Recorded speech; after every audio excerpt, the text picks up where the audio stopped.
colocamos um tema aqui, Elias, um profeta desconhecido. Elias não fazia parte, nós não vemos nenhuma história, nenhuma geografia, na geografia e nem mesmo na biografia, falar de Elias. Ele surgiu de repente de uma cidade chamada Tisbe, por isso ele tomou o nome de Tisbita, e os historiadores, os arqueólogos, já pesquisaram, buscando esta cidade. Eles não sabem ao certo onde ficava a cidade de Tisbe. Só que a Bíblia fala que ele era ali da tribo de Gileade, era gileadita, né, que está escrito aqui. Então, Elias, o tisbita, dos moradores de Gileade. Então, ele fazia parte de Gileade. Mas lá nessa região de Gileade, não encontraram esta cidade. Encontrou uma cidade com esse nome em outra tribo. E, inclusive, num livro apócrifo, o livro que não foi colocado na Bíblia, que está na Bíblia Católica, chamado Tobias, lá no capítulo 1 de Tobias, fala sobre Tisbe, fala sobre esta cidade, inclusive fala também que é de outra tribo e não de Gileade. Mas o interessante é que ninguém via falar de Elias, ninguém via falar, e de repente surge aquele homem, Deus manda ele falar com o rei. Nós vamos meditar aqui, porque o que nós vamos meditar é o seguinte, que todos que aqui estão nesta noite, pode ser um profeta de Deus. Se você é um servo, uma serva de Deus, você está em condições de ser usado por Deus. E, de repente, Deus vai te mandar. Deus vai te levantar e mandar. Alguém pode até dizer, mas quem é esse aí? De onde ele veio? Que ministério ele tem? Ele é diácono? É presbítero? É evangelista? É pastor? O que ele é? É um servo de Deus que Deus mandou. Assim foi com Elias. Ninguém sabia de onde estava surgindo aquele homem. E ele desafiou o rei Acabe. Veja aqui. A nação de Israel estava em crise nos dias de Elias. 2 reis, dos seus 6 que haviam antecedido Acabe, foram assassinados. E outro se suicidara. Em um período de 209 anos, Israel teve 19 reis e 8 dinastias. A dinastia é aquele reino que gira em torno da família. Morre o pai, o filho entra no lugar. Isso é dinastia. Então, teve 8 dinastias nesse período de 209 anos. E nenhum desses reis andou com Deus. A Bíblia diz, e fez o que era mal aos olhos do Senhor. Eu creio que os irmãos já leram e viram lá. É triste, né, meu divino? Quando a gente lê, fulano de tal reinou e fez o que era mal aos olhos do Senhor. Acabe, porém, foi o pior de todos esses reis. Se isso não bastasse, ele ainda casou com a pior mulher do mundo. Casou com Jezabel. Ela era assassina, feiticeira e ditadora. Era mandona. Jezabel foi a mulher que instituiu em Israel o culto a Baal. E ela matou os profetas de Deus. Todo que falava que era profeta de Deus, ela matava. É nesse contexto de perseguição religiosa e de crise econômica e apostasia espiritual do povo de Israel que Deus levantou um homem chamado Elias. Vamos acompanhar a história desse homem, desse profeta de Deus, em algumas telas. Vamos ver aqui, começando primeiro. Deus levantou Elias, um homem desconhecido, de um lugar desconhecido, para levar uma mensagem ao rei. Em poucas palavras, Elias não era nada perante os olhos do mundo. Elias não era nada. Quem era Elias? O homem surge lá e depois os irmãos vão ver que até, nós vamos ver daqui a pouco, até a roupa dele era diferente da roupa de todo mundo. Era um homem diferente. O verso 1 diz assim, do capítulo 17. Então Elias, o tisbita, dos moradores de Gileade, disse a Acabe: vive o Senhor Deus de Israel, perante cuja face estou, que nesses anos nem orvalho, nem chuva haverá, senão segundo a minha palavra. Veja que autoridade, irmãos. Chega um homem que ninguém conhecia, um homem sem antecedente, não conhecia a genealogia dele, nem a geografia, nem a biografia, não sabia nada desse homem. Ele chega no rei e fala: dentro de alguns anos, nestes anos, não haverá chuva sobre a terra, senão segundo a minha palavra. Veja só que autoridade. Elias chega e prega para aquele rei, prega para a nação, juízo divino sobre a nação apóstata. Os irmãos sabem que apóstata é quem desviou de Deus. Israel pensava estar agradando a Deus, mas, na verdade, eles estavam desviados de Deus. Todo Israel estava afastado de Deus, apostatados da fé. E Elias levou uma mensagem de juízo, levou uma mensagem dura, uma mensagem que o povo não queria ouvir. Ele disse: não vai chover, segundo a minha palavra. Por estes anos, daqui para frente, não vai chover.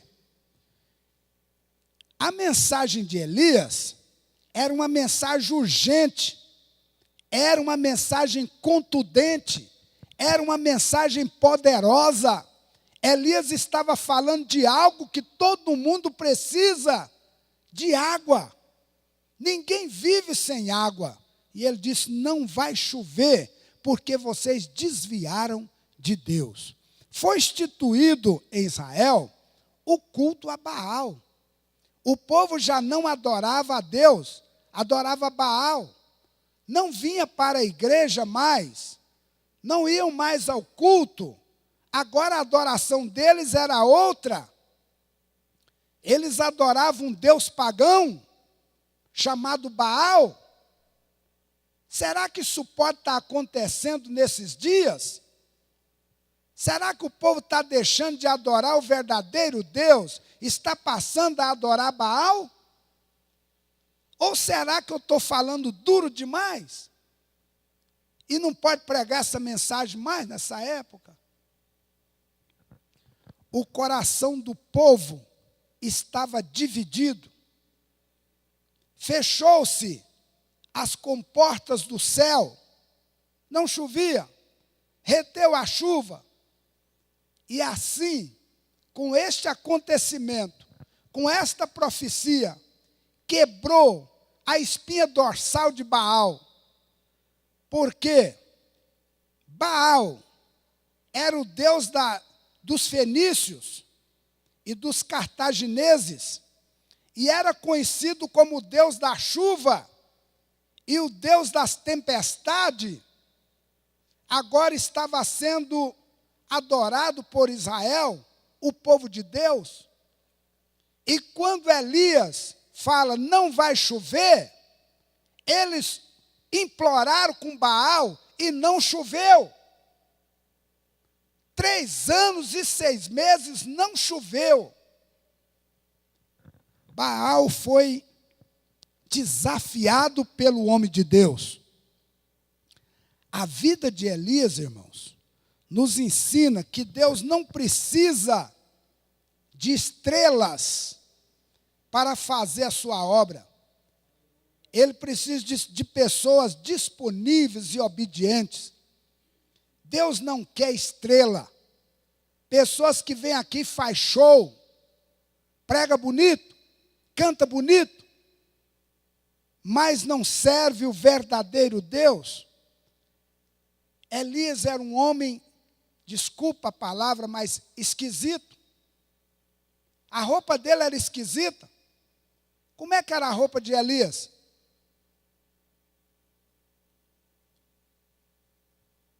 Pelo de carneiro e um cinto de couro. Ele vestia de pelo e um cinto de couro na cintura. Por onde ele passava, todo mundo sabia que era Elias, porque era só ele que usava aquela roupa exótica. A origem de Elias é um golpe no orgulho dos poderosos. Elias, onde nasceu esse homem? Não sei. Parece que ele é dos tisbita. É o lugar mais distante que tem. Ele veio de lá. Quem é a família dele? Não sei. Não conheço esse homem. Mas ele falou que não ia chover e não está chovendo. A palavra dele está valendo. Aleluia. Glória a Deus. Elias, antes de pregar aquela mensagem, sabe o que ele fez? Ele orou. Irmãos, quem ora, prega com poder. Quem ora, prega com autoridade. Quem ora, vê os milagres acontecerem. Lá em Tiago, capítulo 5, verso 17, diz assim: Elias era homem sujeito às mesmas paixões que nós, e orando pediu que não chovesse. E por 3 anos e 6 meses não choveu sobre a terra. Ele orou a Deus. Ele não foi à presença do rei de qualquer forma, não. Ele orou primeiro. Ele dobrou o seu joelho na presença de Deus. E depois ele levantou e foi lá e levou a mensagem de Deus para o rei. Elias teve a autoridade de aparecer na presença do rei e dos homens, porque ele andava na presença de Deus. Ele foi lá cheio do Espírito Santo, andando firme, marchando, e chegou lá e falou: olha, rei, escuta o que eu vou te falar. Por estes anos não vai chover sobre a terra, segundo a minha palavra. E ele imediatamente saiu. Segundo, Deus trabalha em nós antes de trabalhar através de nós. Primeiro, irmãos, Deus trabalha em nós para depois trabalhar através de nós. É fácil a gente notar se está agradando a Deus. Quando a pessoa agrada a Deus, ele tem temor. A língua pode coçar de vontade de falar mal dos outros, mas ele não vai falar.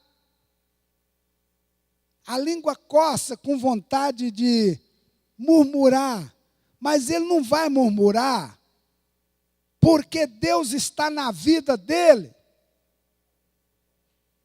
E depois, se essa pessoa passar no teste, Deus vai usar para pregar a palavra, para levar a mensagem dele. 1 Reis 17, os irmãos continuam aí no livro de Reis, no primeiro livro, capítulo 17, versículo 2 ao versículo 5, diz assim: Depois veio a ele a palavra do Senhor dizendo: Vai-te daqui e vira-te para o oriente, e esconde-te junto ao ribeiro de Querite, que está diante do Jordão. E há de ser que beberás do ribeiro, e eu tenho ordenado aos corvos que ali te sustentem. Foi, pois, e fez conforme a palavra do Senhor, porque foi e habitou junto ao ribeiro de Querite, que está diante do Jordão. Meu Deus, depois de um acontecimento daquele, Deus manda Elias esconder. Agora que ele estava com os holofotes, todo mundo olhando para ele, né? E ele passando assim. Sabe aquele homem lá? Foi aquele lá que falou que não ia chover. E não está chovendo. É ele. Hã? Pois é, mas estava nos holofotes. Não matar que o povo não deixava. O homem ficou famoso, meu divino.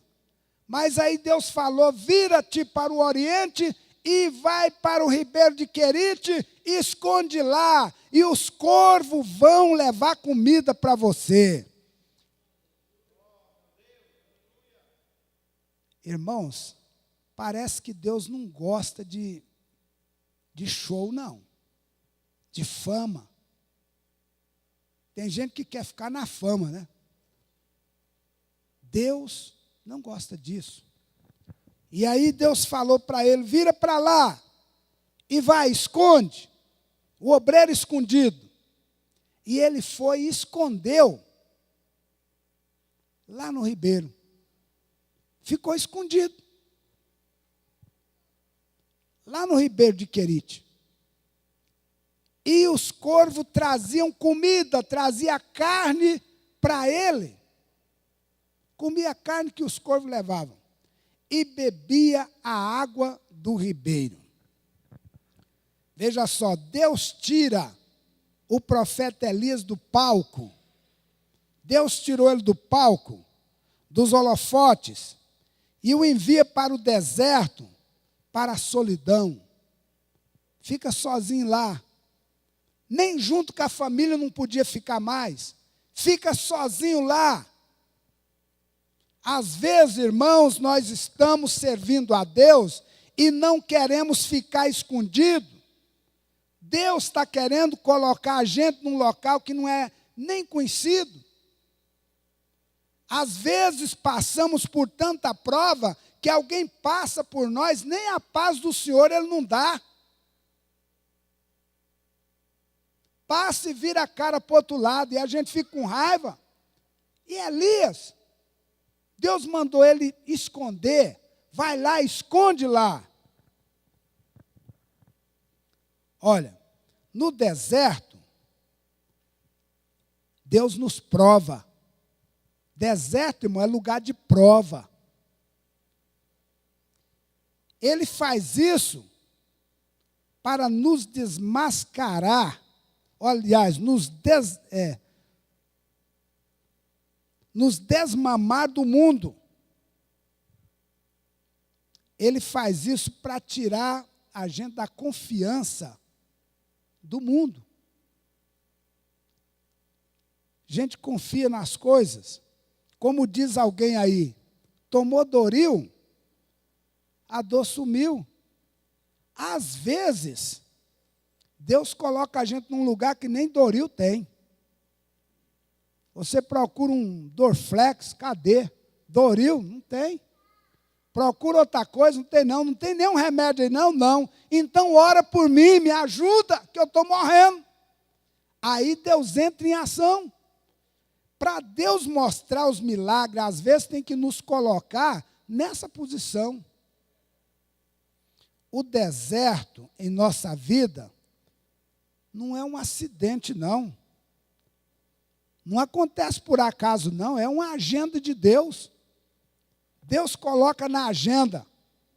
Ismael, você vai passar no deserto agora. E aí, tem que passar, né, pastor Ismael? Se Deus mandou, e ele falou para Elias, vai lá. É Deus que nos manda para o deserto. Viu, irmãos? Não é outra pessoa, não, é Deus.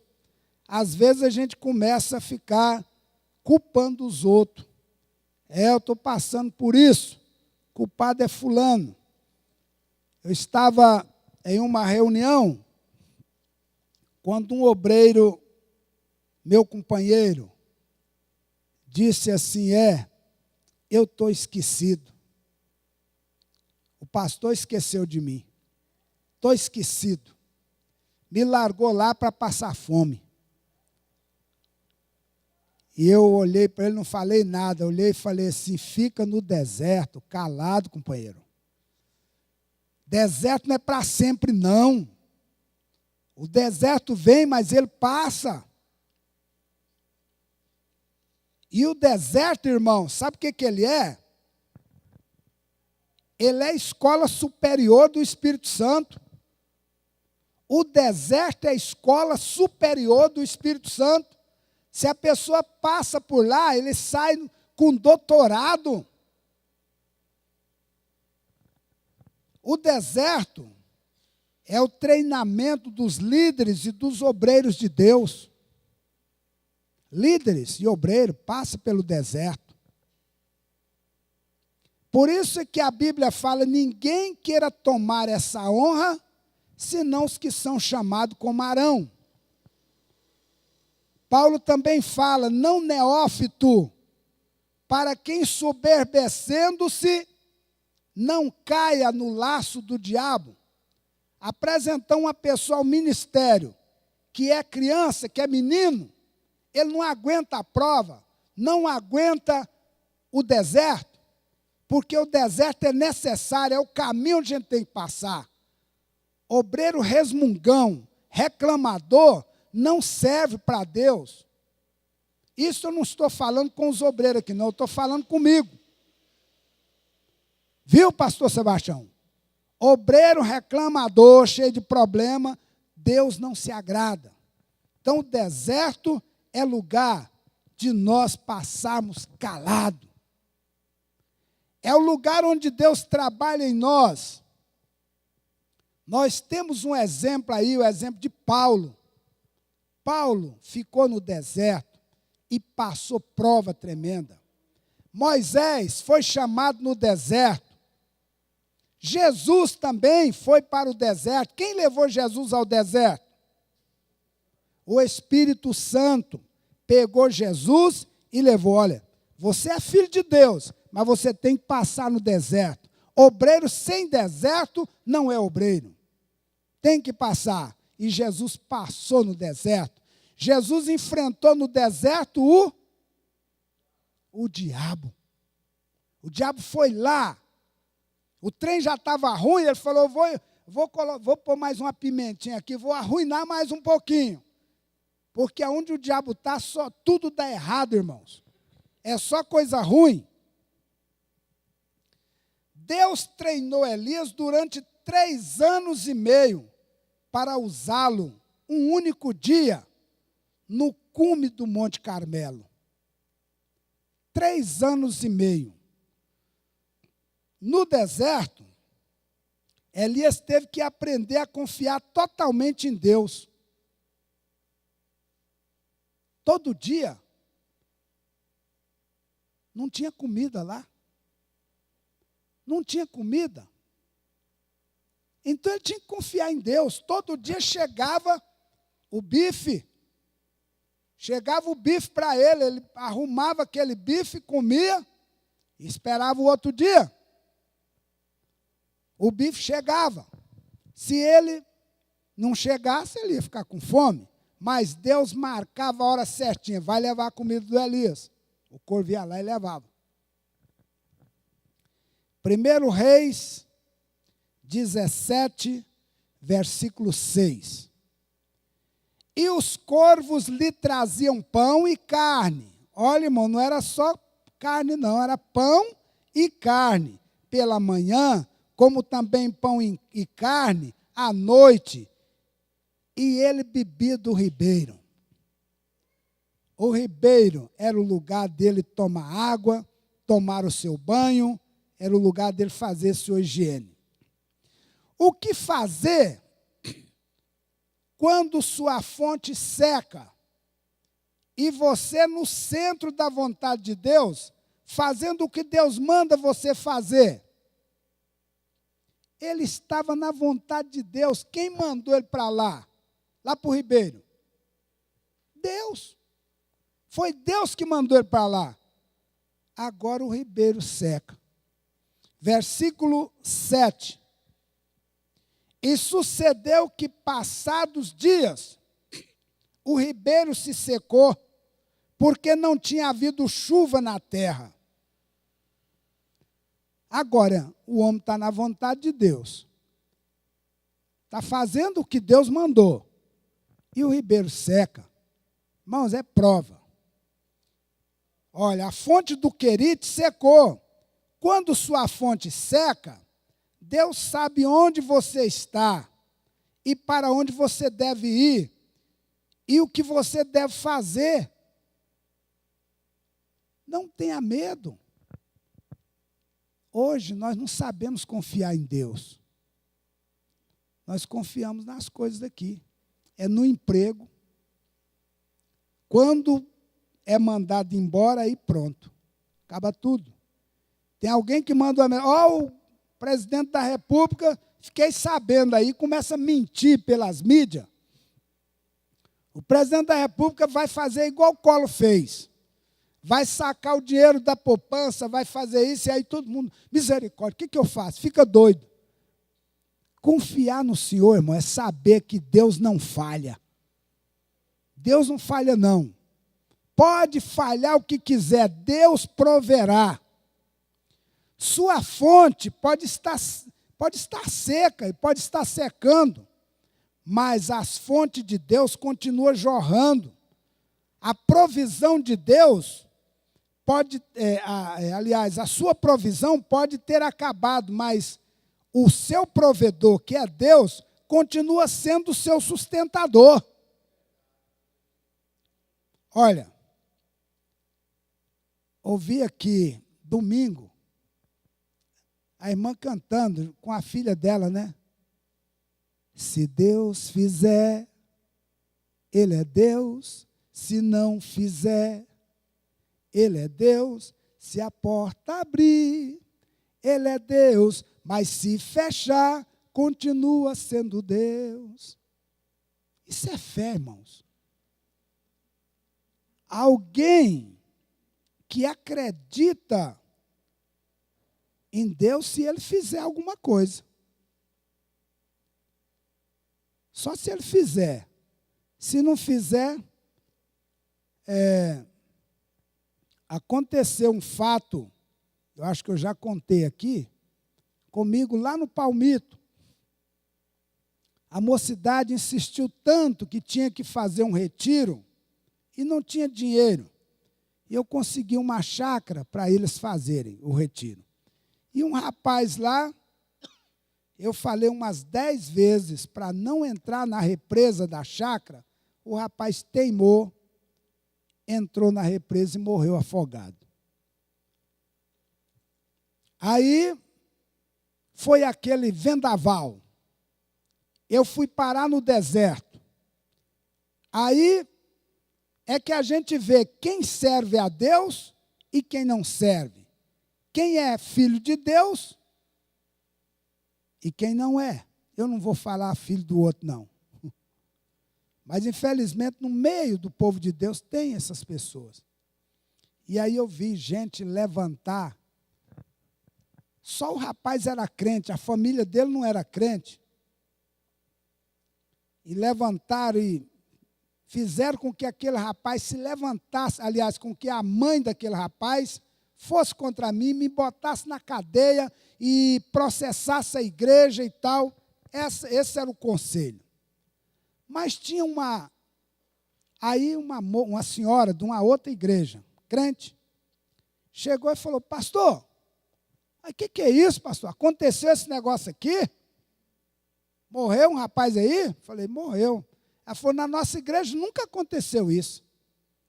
Lá a gente ora, a gente serve a Deus, nunca aconteceu. Eu falei: aqui também ora, irmã. Aqui também ora, que serve a Deus, mas aconteceu. Tem crente, irmãos, me perdoa falar, que é mais bobo do que um bezerro novo. Pensa que porque é crente não morre. Pensa que porque é crente não adoece. Pensa porque é crente não acontece um desastre, alguma coisa. Vai ser bobo lá longe, Deus não tem compromisso com isso, não. Desastre pode acontecer. Agora, a questão é o seguinte, é saber se o nome está escrito no livro da vida. Se tiver lá, fica tranquilo. Paulo disse assim: se nós servimos a Deus só para esta vida, somos mais miseráveis dos homens. Às vezes a fonte seca na vida. Às vezes a fonte seca no casamento, nas finanças, na saúde, nos relacionamentos. Mas lembra-se, quando os recursos da terra acabar, os recursos de Deus continuam absolutamente à sua disposição. Acabou aqui, espera de lá. Deus não falha. Deus vai cuidar de mim. Eu tenho esse exemplo na minha vida. Elias, na fornalha da prova. Veja só. 1 Reis 17, 8 a 10. Eu não sei se os irmãos estão notando, e eu estou repetindo aqui, 1 Reis, porque tem alguém na igreja que está insistindo em falar 1 Reis. Quando chama 1 Reis, transforma o livro em carta. No Velho Testamento não tem carta. É livro. Então nós chamamos 1 Reis. Agora, tem gente que chama 1 aos Coríntios de 1 Coríntios. Aí transformou a carta em livro. Por que eu falo isso? É porque a gente tem que orientar a igreja, orientar os irmãos, para não cometer essa gafe, não cometer esse erro perante os outros. Chega lá, vamos ler aqui em 1 Samuel, ou 1 Crônica. Mesmo que o nome é feminino, crônica, é livro. 1 Crônica, 2 Crônica. Me desculpe insistir nisso aí, mas é para nós aprendermos, viu? Então veja só, 1 Reis 17, 8 a 10. Então veio a ele a palavra do Senhor dizendo, verso 9, levanta-te e vai a Sarepta, que é de Sidom, e habita ali. Eis que eu ordenei ali a uma mulher viúva que te sustente. Verso 10. Então ele se levantou e foi a Sarepta, e chegando à porta da cidade, eis que estava ali uma mulher viúva, apanhando lenha, e ele a chamou e lhe disse, traze-me, peço-te, numa vasilha, um pouco de água que beba. Irmãos, quando as coisas parecerem difíceis, você pode esperar um pouquinho que elas vão piorar.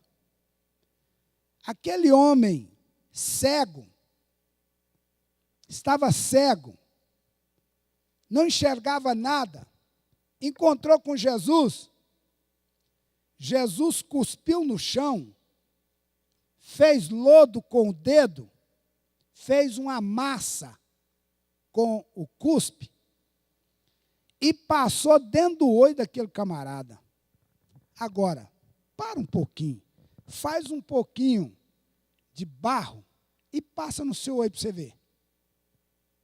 Irmãos, essa mucosa do olho, ela é muito sensível. Pode ser cego ou não. É uma dor terrível.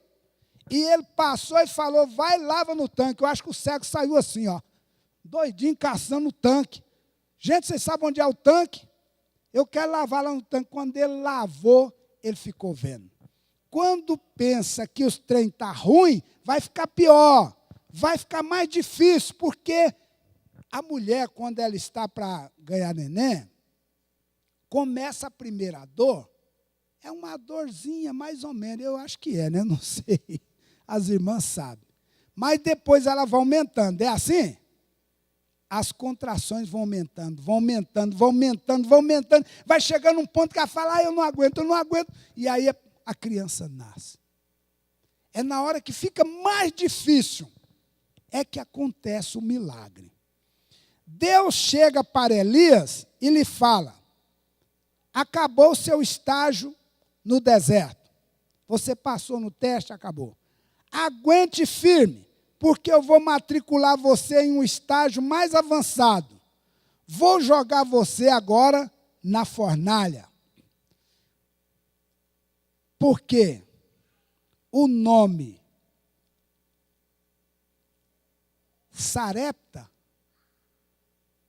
quer dizer fornalha de fundição. Era lá que eles fundiam os ferros, aço, nessa cidade de Sarepta. Então, era uma fornalha, tinha fornalha para todo lado. Deus tirou Elias do deserto e jogou ele na fornalha, na Sarepta. E lá ele foi morar na casa de uma viúva. A viúva, primeiro, quem é viúva não tem marido. E ela ainda tinha um filho pequeno. A mulher estava passando fome. O significado do nome Sarepta, como nós já falamos, é fornalha de fundição. Pois fundiam metais ali naquele lugar, naquela época, na época de Elias. Antes de Deus usar você, irmão, Deus vai depurar. Antes de Deus usar, Ele vai depurar. Ele vai espremer para sair o pus. As coisas ruins. O fogo vai queimar só a escória. Não vai te queimar e nem me queimar. Vai queimar só a escória, só as coisas ruins que saem. A fornalha faz parte da agenda de Deus na nossa vida. Ele mesmo o matriculará na escola do quebrantamento. Jesus falou assim, aprendei de mim, que sou manso e humilde. Enquanto você estiver bravo, valente, nervoso, ignorante, você está precisando aprender. Aprender com Jesus. A gente tem que aprender a ficar calado. Aprender a sofrer, irmãos. Tem que aprender. O perigo da viagem de Elias a Sarepta. Sarepta ficava a cerca de 150 quilômetros de Querite. E lá no começo, Jezabel estava perseguindo Elias. Se pega Elias nesse trajeto de 150 quilômetros, ele estava enrolado. Então, o perigo desta viagem, ele atravessou sem comida, 150 quilômetros, sem comida, sem água. Não tinha carro naquele tempo, não tinha avião. Era no pé ou montado num camelo. Deus parece ter senso de humor, parece que ele estava brincando, né? Ele manda Elias a Sarepta para ser sustentado por uma mulher viúva. Que coisa! Elias sai de Querite para não morrer de sede e encontra uma viúva quase morrendo de fome. Mas mesmo assim ele crê que quando a provisão da terra acaba, a provisão do céu continua abundante. E ele chegou e falou assim: mulher, me dá um copo d'água. Me dá um pouco de água. A mulher certamente tinha só um pouquinho de água, foi lá para pegar, ele falou: espera aí.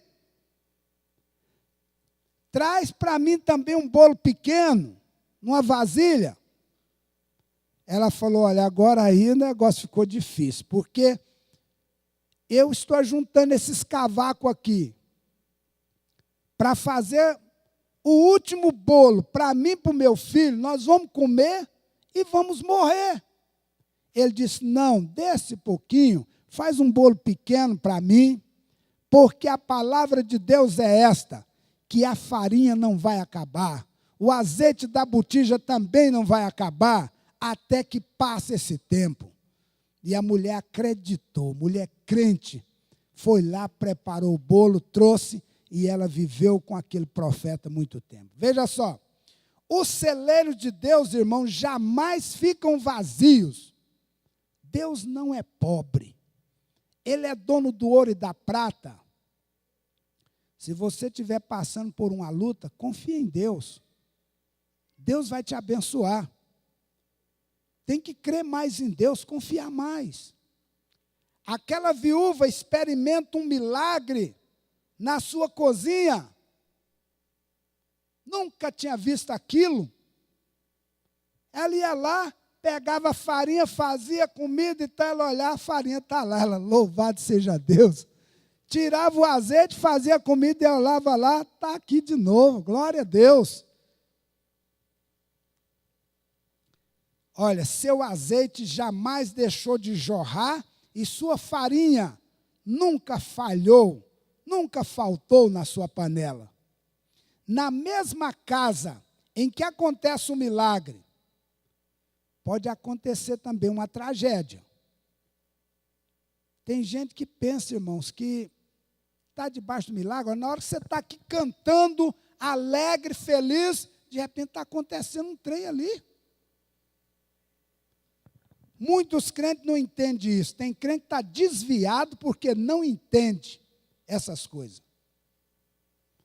Está acontecendo, você está alegre, está feliz, mas está acontecendo uma desgraça ali atrás.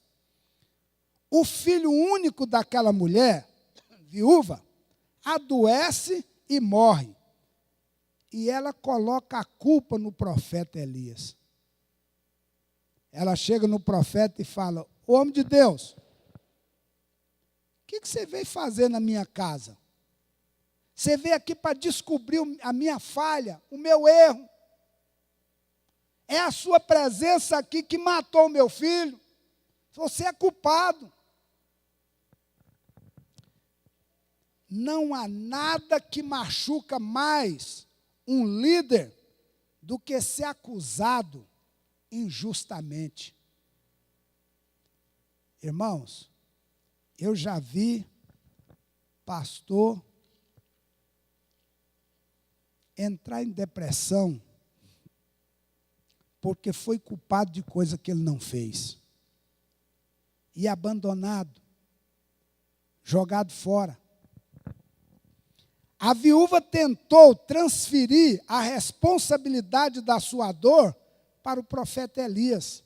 É comum as pessoas transferirem para alguém a responsabilidade de sua dor. 1 Reis 17, verso 17 e 18. E depois destas coisas, sucedeu que adoeceu o filho desta mulher, da dona da casa. E a sua doença se agravou muito, até que nele nenhum fôlego ficou. Então ela disse a Elias: que tenho eu contigo, homem de Deus? Vieste tu a mim para trazeres à memória a minha iniquidade e matar o meu filho? Aí o profeta era o culpado. O filho morreu, ele era culpado.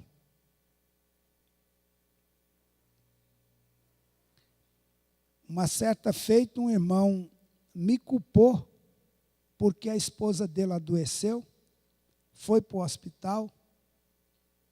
Ele acabou comigo. E aí ele disse, olha, minha esposa esteve no hospital, ninguém foi ver, ninguém foi visitar, nem o senhor não foi lá ver a minha esposa. E eu nem sabia. Adivinhação é pecado. Ele não ligou, não falou nada. Como é que eu ia saber? Aí ele falou, e a igreja também, como está cumprindo? O amor de muitos esfriará. Aí eu fui conversar com ele. E eu fui meio bravo, parecendo um pai. Falei meio bruto com ele. E ele calou a boca. E eu disse para ele assim, quando os irmãos adoecem, você está visitando eles? Não. Falei, então é desse jeito. A Bíblia diz, aquilo que quereis que os outros vos façam, façai-vos primeiro. Então, se você quer visita, começa a visitar. Se você quer ser amado, começa a amar. Se você não quer ser criticado, para de criticar. É plantando que se colhe. Elias pegou o menino morto. 1 Reis 17, 19. E ele lhe disse, dá-me o teu filho. E ele o tomou do seu regaço, dos seus braços, e o levou para cima, ao quarto onde ele mesmo habitava, e o deitou em sua cama. Elias, no quarto, falou com Deus. 1 Reis 17, 20. E clamou ao Senhor e disse, ó Senhor meu Deus, também até esta viúva com quem eu moro, afligiste, matando-lhe seu filho? Aí ele já jogou a culpa em Deus. Elias abriu o coração para Deus. Ele falou tudo o que precisava com Deus. Elias, irmãos, ele nos ensina isso, que se falássemos mais com Deus, nós brigaríamos menos. Se falasse mais com Deus, se orasse mais, brigaria menos em casa, com os irmãos. Se falássemos mais com Deus, nos defenderíamos menos. Se falássemos mais com Deus, veremos mais milagres de Deus em nossas vidas. Se orar, o céu vai abrir. Como é que é aquele hino? Se eu orar, o céu vai se abrir. É assim?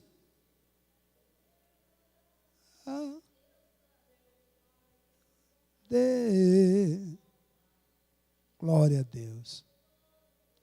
Se orar, gente, se orar, e se o meu povo que se chama pelo meu nome, se humilhar,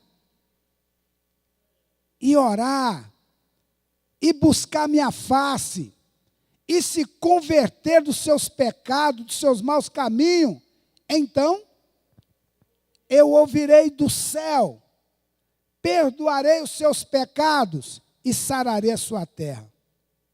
Se quisermos ver, olha, se quisermos ver os meninos mortos ressuscitarem, precisamos falar com Deus mais do que nos defender das acusações. Se quiser ver os meninos ressuscitar, tem muitos meninos aí mortos. Como? Morto nas drogas. Está morto na prostituição. Para que os mortos espirituais sejam ressuscitados, precisamos orar e agir na certeza de que só Deus pode trazê-los à vida. 1 Reis 17, 22 e 23. E o Senhor ouviu a voz de Elias, e a alma do menino tornou a entrar nele, e reviveu. E Elias tomou o menino e o trouxe do quarto à casa, e o deu à sua mãe. E disse a Elias, vês aí, teu filho vive. Elias não quis se defender. Elias estava ali como um guerreiro de Deus.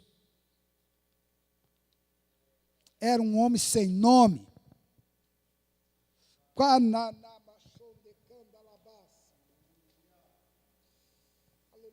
Quando eu li esta passagem, que eu comecei a meditar nessa passagem, eu comecei a arrepiar e chorar. Elias era um homem sem nome. Apareceu do nada. Era um obreiro que, sem ter princípio, sem nada, não foi chamado. De onde ele surgiu? Apareceu aí esse homem. Agora, esse homem gigante faz um desafio. Deus manda Elias se apresentar a Acabe. Elias, levanta, apresenta-te agora a Acabe. E sucedeu que depois de muitos dias, a palavra do Senhor veio a Elias no 3º ano, dizendo: vai e mostra-te a Acabe, porque darei chuva sobre a terra. E foi Elias mostrar-se a Acabe, e a fome era extrema em Samaria. Elias anda segundo a agenda de Deus. Deus mandou ir, ele vai. Manda vir, ele vem. Aonde Deus manda ir, ele está obedecendo. Deus manda Elias aparecer, ele aparece. Deus manda Elias esconder, ele esconde, lá no ribeiro. Deus manda Elias ir para a fornalha, ele vai, lá em Sarepta. Deus manda ele se apresentar a Acabe, e ele prontamente se apresenta, toma posição de sentido. Sim, senhor. Elias obedecia e batia continência às ordens do Senhor. Elias, sentido. Agora escuta o que eu vou falar. Vai agora, está sim, senhor, já estou em permissão para retirar.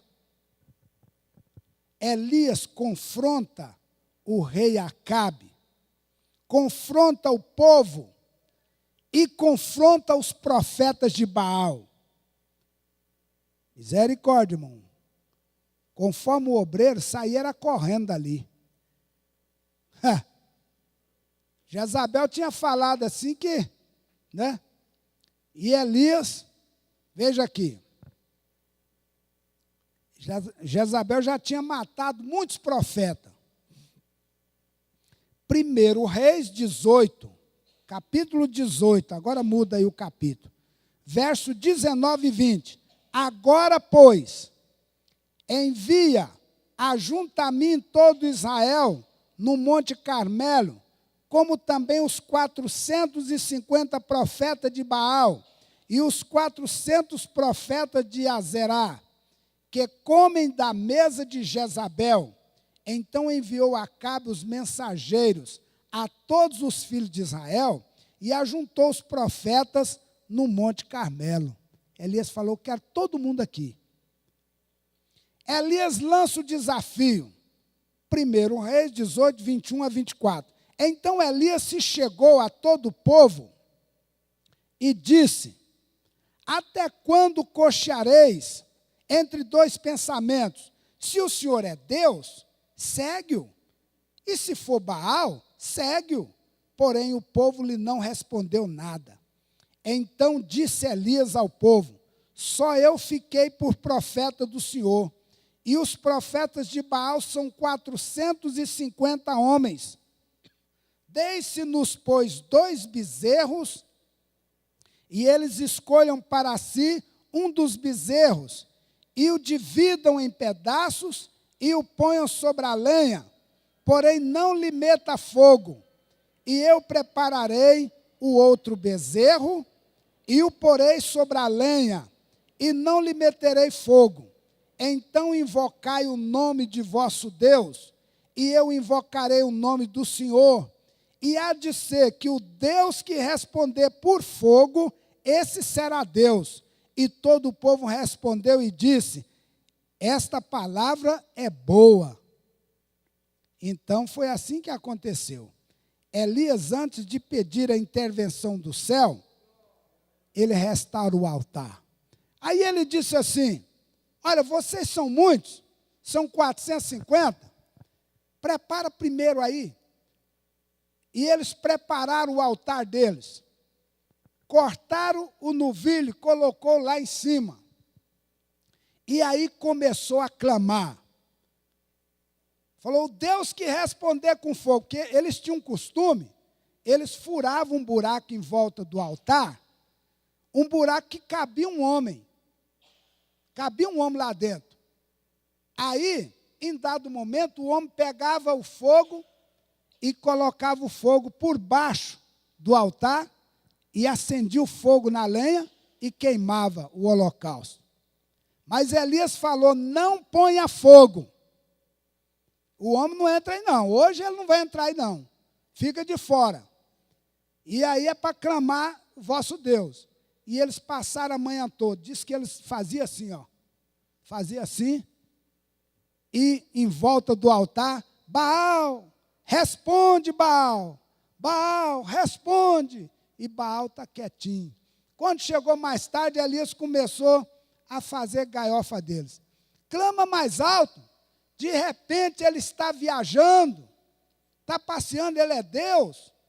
É capaz que ele foi lá para Porto de Galinhas, está lá no Rio de Janeiro, grita mais alto. Está na Espanha, grita aí mais alto. E ele vai gritando e gritando, nada. Nada de Baal. Quando chegou mais ou menos 3 horas da tarde, ele falou, chega, Baal não vai responder mesmo. Agora, chegou a hora da prova. Foi lá, arrumou o altar, pegou 12 pedras, que simboliza as 12 tribos de Israel. Aí a palavra de Deus falou, Israel será o seu nome. O nome desse altar vai ser Israel. E aí ele colocou no novilho, fura um buraco aí em volta, igual eles fizeram com o altar deles. Fura o buraco, furou. Mais fundo, furou. Agora traz água. Traz água. E eles trouxeram água e derramou. Traz mais, derramou. Mais água, derramou. Mais água. Vai lá, gente, busca água. E aí encheu e a água molhou o altar em cima e começou a derramar, que tanto d'água. E aí ele falou assim, agora eu vou orar ao Deus do céu. Aí levou os olhos para o céu e disse, responde, Senhor, e mostra para este povo que só o Senhor é Deus em Israel e torna os seus corações para trás. Caiu fogo de Deus. E o fogo caiu sobre o altar. E queimou o novilho. Queimou o altar. Queimou a lenha. Queimou tudo. Lambeu a água que estava ali. E o povo prostrou e gritou, só o Senhor é Deus. Só o Senhor é Deus. Glória a Deus. Glória a Deus. Então veja só. Elias, antes de pedir a intervenção do céu, ele restaura o altar. Então Elias disse, está aqui 1 Reis, 18, 30 a 33.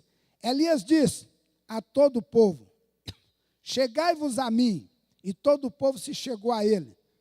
Reparou o altar que estava quebrado, e Elias tomou 12 pedras, conforme o número das tribos dos filhos de Jacó, ao qual veio a palavra do Senhor, dizendo, Israel será o teu nome. E com aquelas pedras edificou o altar em nome do Senhor. Depois fez um rego em redor do altar, segundo a largura de 2 medidas de semente. Então armou a lenha e dividiu o bezerro em pedaços e os pôs sobre a lenha. Era costume dos profetas de Baal fazer aquilo que eu já contei para os irmãos.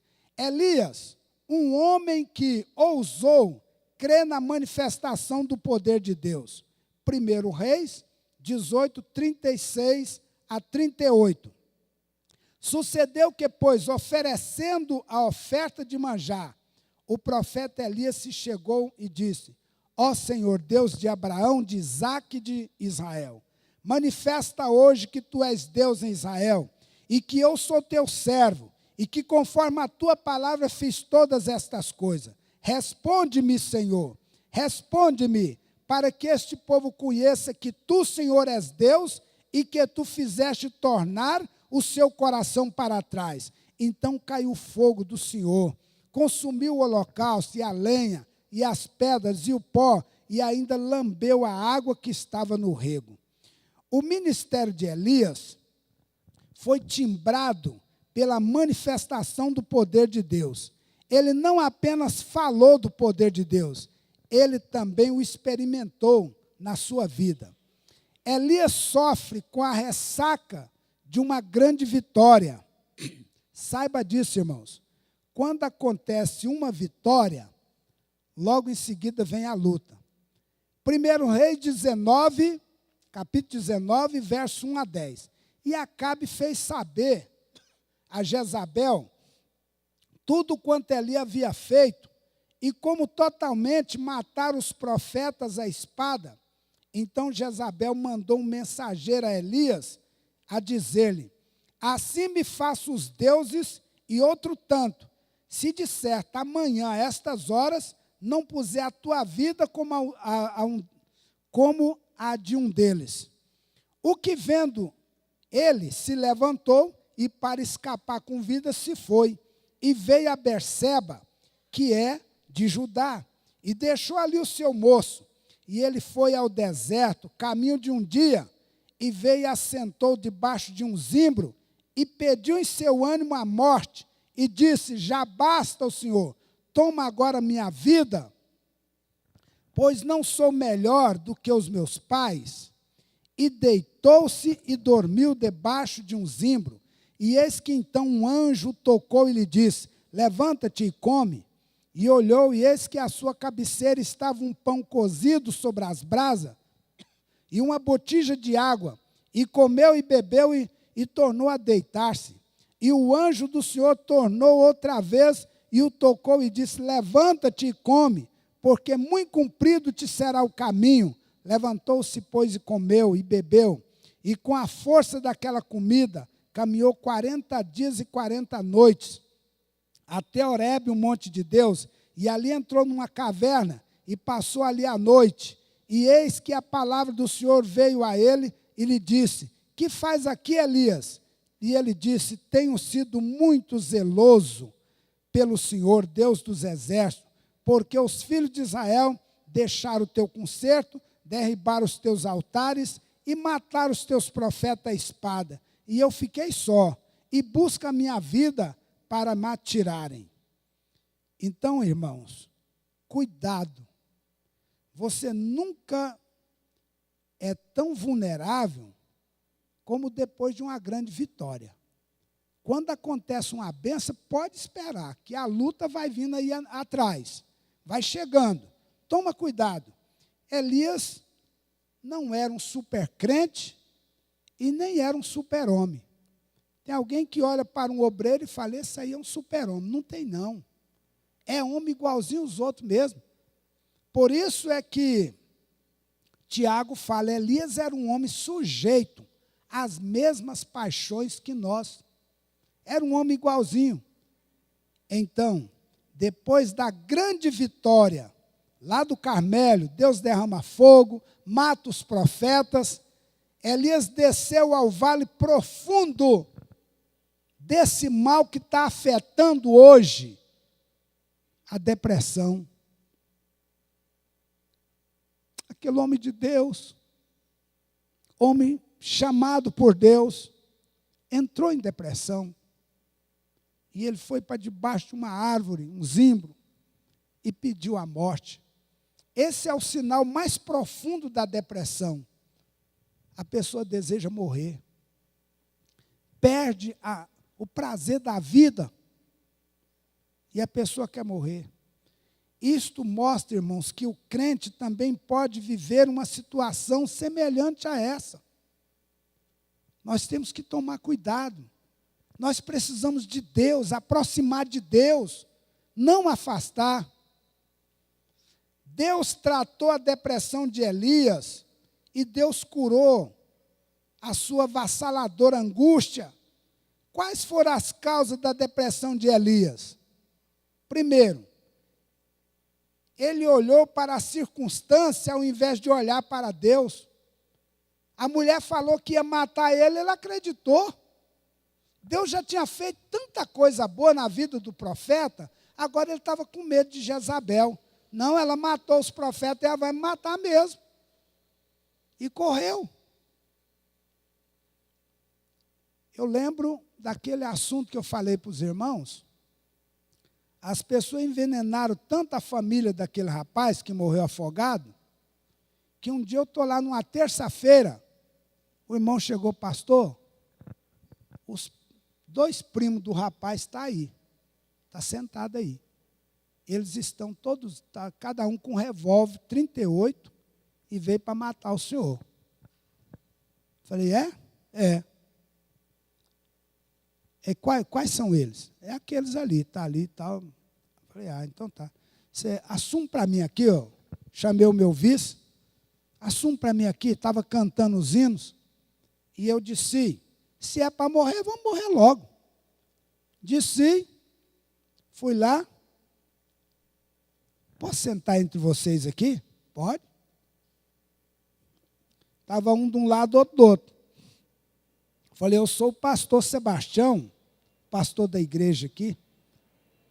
Olha, o Marcos, o rapaz, primo de vocês que morreu, era um amigão meu. Eu estou sentido com a morte dele. Estou chorando, porque ele tinha tudo para ser um obreiro, ele ia ser pastor igual eu. Ele tinha chamada, mas infelizmente ele era teimoso. Ele teimou e ele mergulhou lá sem minha permissão. E por isso ele morreu afogado. Falei, mas a porta está aberta para vocês, viu? Essa igreja é de vocês. Está aberta as portas, vocês podem vir quando vocês quiserem, viu? Que Deus abençoe vocês. Peguei na mão de um, na mão do outro, voltei para o púlpito. Passou um pouquinho, os rapazes levantaram e foram embora. Nós temos que confiar em Deus, irmãos. Não confiar em circunstância. Porque alguém falou que vai te matar, não acredita nisso não. Acredita em Deus, a nossa vida está na mão de Deus. Olha, outra coisa que aconteceu com Elias. Ele se afastou das pessoas mais próximas na hora em que mais precisava delas. Os crentes, aquele povo, ele se afastou.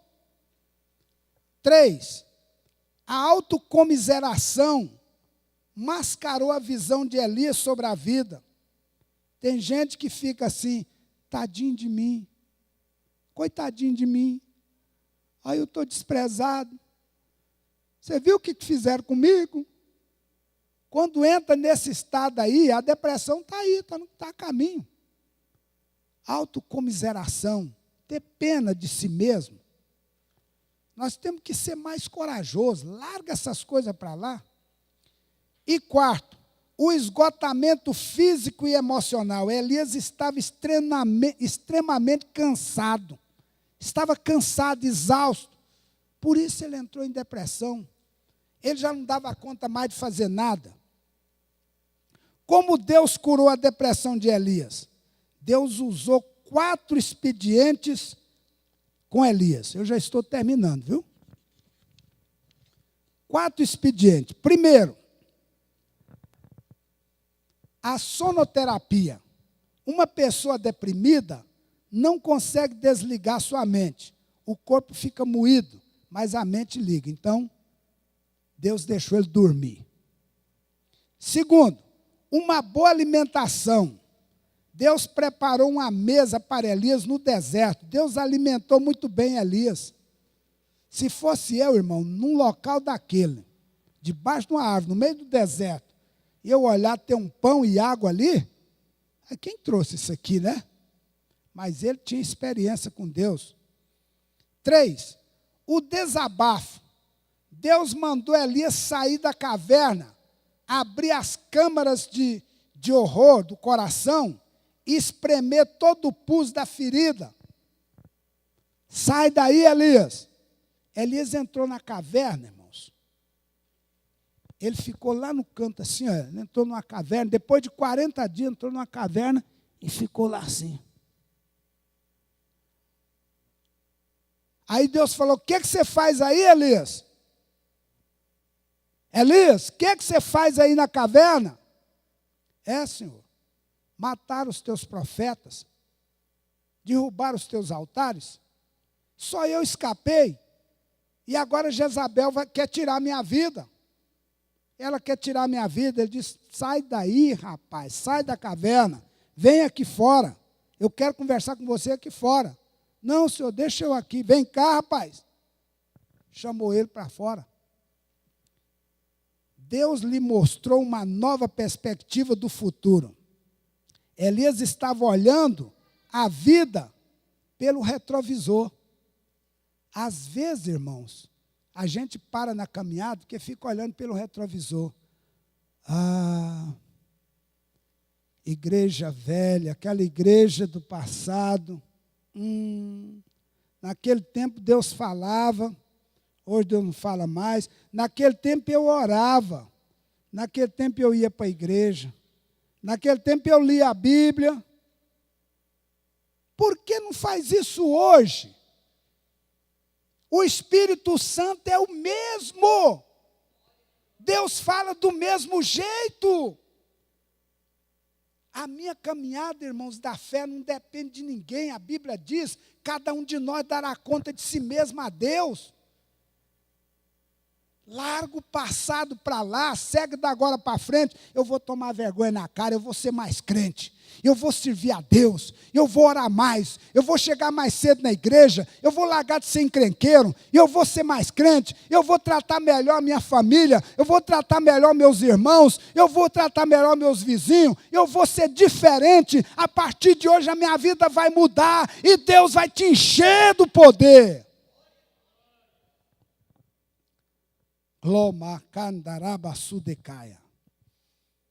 Ele olhava com saudosismo para o passado e com desânimo para o futuro.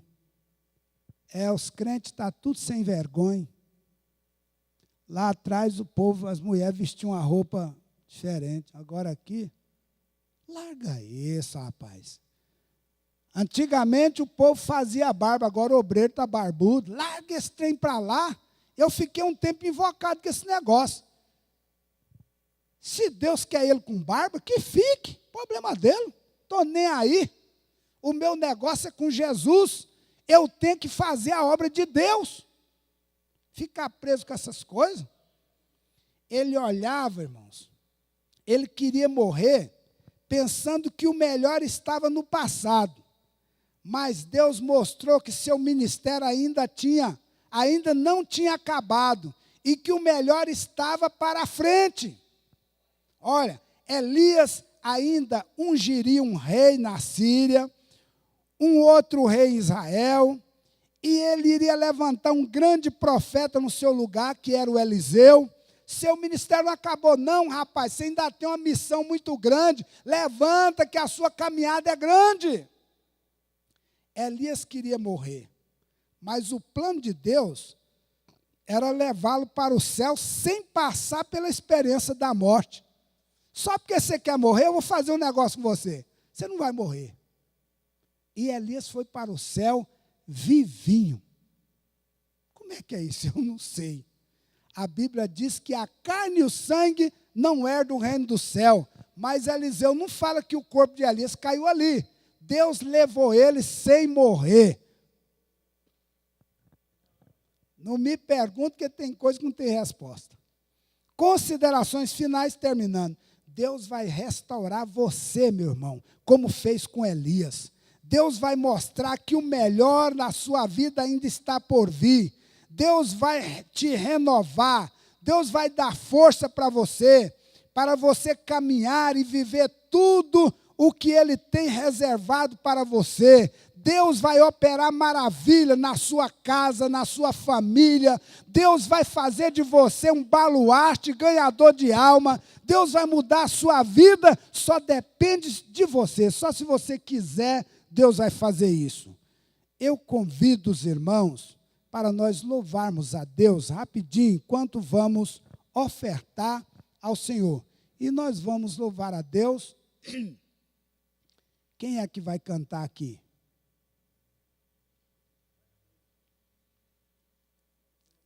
É o irmão Divino que vai cantar? Não? Quem? Ah, irmão Durval, canta aí um hino, irmão Durval, enquanto será tirada a oferta. Glória a Deus.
Amém. Irmãos, amanhã, quarta-feira, às 3h30 da tarde, né, às 15h30, haverá a tarde com Deus e à noite os cultos nos lares e também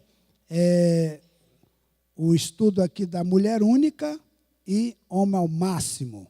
Na quinta-feira nós teremos aqui um culto abençoado, vai estar aqui pregando a palavra e cantando a irmã Lígia. Ela vai estar cantando e pregando. Ficou muito tempo fora e aí eu peço os irmãos para vir ajudar. Sexta-feira teremos oração das 20 às 21. E o encontro de casais na sexta-feira. Sexta-feira o encontro de namorados, né? Dos casais namorados e eternos namorados, né? Então, e no domingo a escola bíblica dominical, aquela escola abençoada aqui, e à noite um grande culto. Convido a todos para ficar de pé, vamos orar, pastor Ismael vem aqui orar a Deus, e nós vamos encerrar o culto. Que Deus abençoe os irmãos, creio que a palavra, ela falou muito comigo. E eu creio que falou também com os irmãos. Se você achou que falou, vamos receber a palavra. Se não, você simplesmente faz de conta que não ouviu. Entra no ouvido e sai no outro. Mas aquele que guardar no coração vai ser edificado por ela. Amém.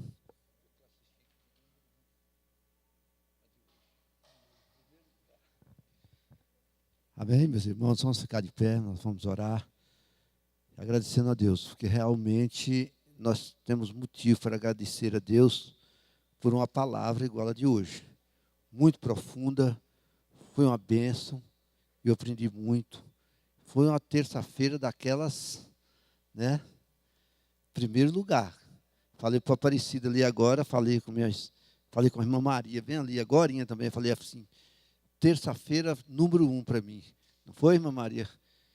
Então, nós aprendemos muito. E por isso nós temos que agradecer a Deus. Sabe por que isso acontece? Porque Ele é bom, Ele é misericordioso, Ele cuida de você, Ele cuida de mim, Ele cuida de nós. É por isso que Ele nos dá a palavra como essa de hoje.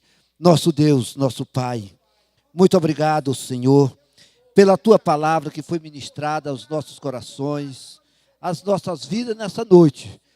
Que o Senhor possa nos dar a graça, que o Senhor possa, Senhor, nos abençoar poderosamente, para que possamos, Senhor, guardar em nosso coração e vivermos essa palavra, Senhor.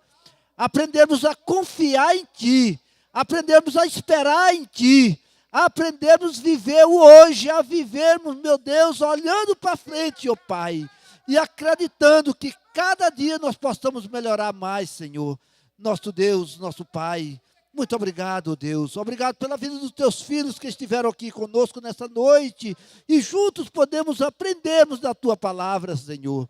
Seja conosco, nos dá uma noite de bênção, de paz, de segurança, de proteção, de livramento, meu Pai.